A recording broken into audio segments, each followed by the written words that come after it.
Since we last spoke, I have now sold 7 original paintings and I just received a commission for a portrait. This has nothing to do with any Instagram following or audience. So stick with me because I'm going to show you exactly how I did it using nothing but a newsletter, DMs, and text. So if you've ever felt like you've been shouting to avoid on social media, I totally get it. I used to believe that unless I had a massive following, that I would not be able to be successful in my art or my jewelry business. But that is totally wrong. Hi, I'm Danny and I'm a painter. I create artwork with natural pigments. I'm also a jewelry designer. And here on YouTube, I'm documenting my journey of turning my creativity into income and also how to uplift consciousness through art. I run a jewelry business called Lila in the Sky. It has sold out multiple times. And now I'm applying everything that I've learned these 7 years to my paintings, to selling art. By the end of this video, you're going to learn how to build real relationships that turn into art sales. So this year I had my first art exhibition in Toulouse in the south of France. I was super excited. I had prepared all of my artwork and I told everybody, including myself, that if I sold any paintings, that would just be the cherry on the top. I was just happy to be there because I had always dreamt of having an art show, but I did work hard. I spent all winter working on paintings nonstop, and there was a lot of preparation for this exhibition. And during the 3 days of this art exhibition, I sold my first painting, my first original.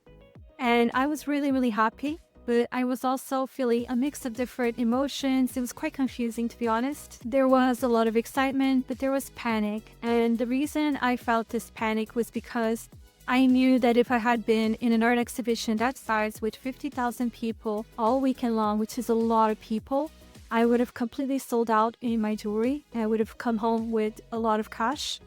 But I only sold one small painting and I began to panic and wonder if my dream of being an artist would just be a fantasy and that it would just be a expensive hobby. And I know for a lot of people they do choose painting or art as a hobby, but I was not comfortable with this idea. I have had for 7 years now a jewelry business which began as a hobby and then it turned out to be quite successful. And so I do deeply believe that if you put in the work and you show up, that you can turn your dreams into reality. But in my mind, I began to spiral into a dark place, wondering if I had any talent to pursue painting, wondering if this dream was just pure fantasy. My confidence in myself was pretty low that I would be able to maybe make this into a living. I do believe that these moments of spiraling down and deep reflection are really important. They teach us a lot about being humble and a lot about ourselves. And if you think of anyone who has ever really chased their dreams, they all experience these moments. It comes with the journey and it comes with the artist's path. So after this art exhibition, I took a moment for myself. I stopped posting and I just began to focus on experimenting with my art. And that's when I started making art with natural pigments.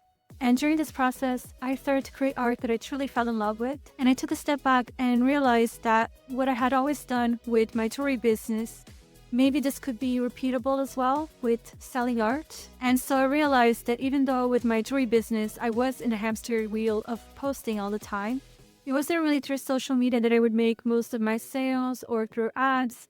It was mostly through my newsletter. And when I did begin to post my natural pigment art, the people who were getting in touch with me wanting to buy it, they were connections. And that's when I realized followers do not mean buyers, connections do. So I stopped trying to please the algorithm and started reconnecting with people through my newsletter, through my DMs, through texts, and I began to sell more. People who had already bought my art, they were happy when I would reach out to show them something new that I had created and they would buy my art. And that's when the magic started happening. I just began to sell my art effortlessly. So everyone talked about how to grow your Instagram, your social media, but nobody really talks about how to grow your newsletter.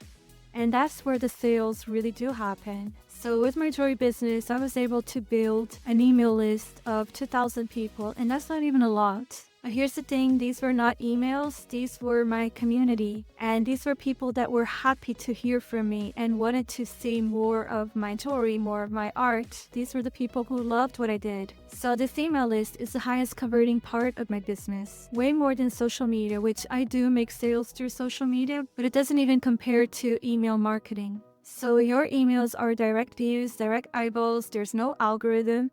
And if something were to happen to social media tomorrow, you would still have access to your clients through your newsletter. So your newsletter is the only digital real estate that you actually own. Instagram, YouTube, TikTok, they can disappear tomorrow, but your email list, you own that. So I'm bringing this strategy back into my art business, and I'm going to share exactly how. So first of all, I'm going to explain how I sold the 7 paintings without an audience. So all of these people were personal connections of mine. They do follow me on Instagram, but I know them. So 2 of them are VIP jewelry clients of mine, but I also did not connect with them through Instagram.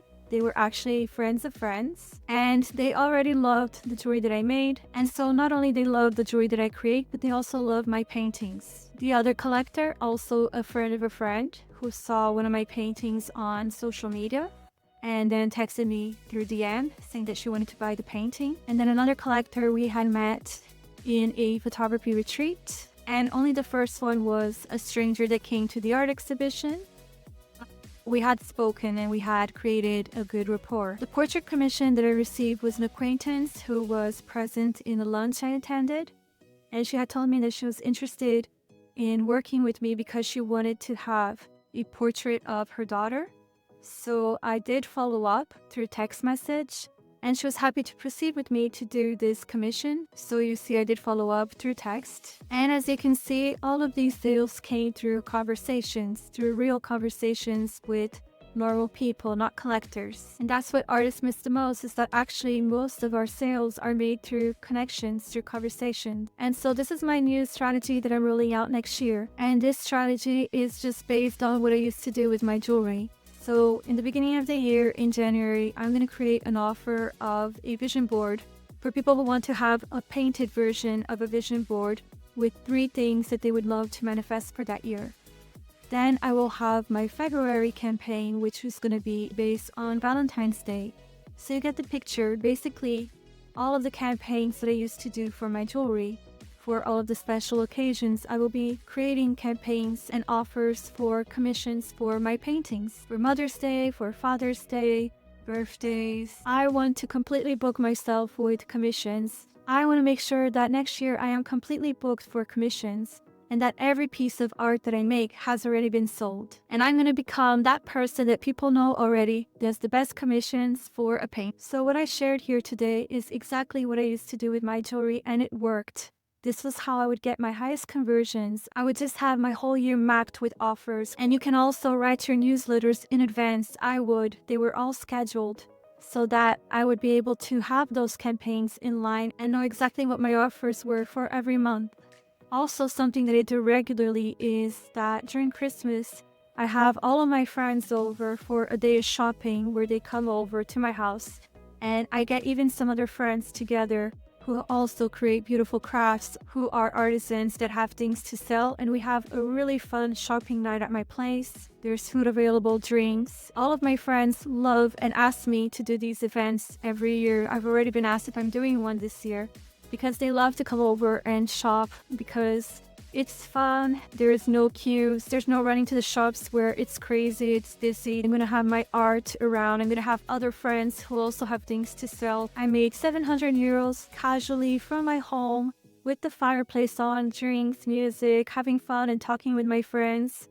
The easiest 700 euros that I made. I have a card machine. Every artist or artisan should have a card machine. I have SumUp, which is really easy to use.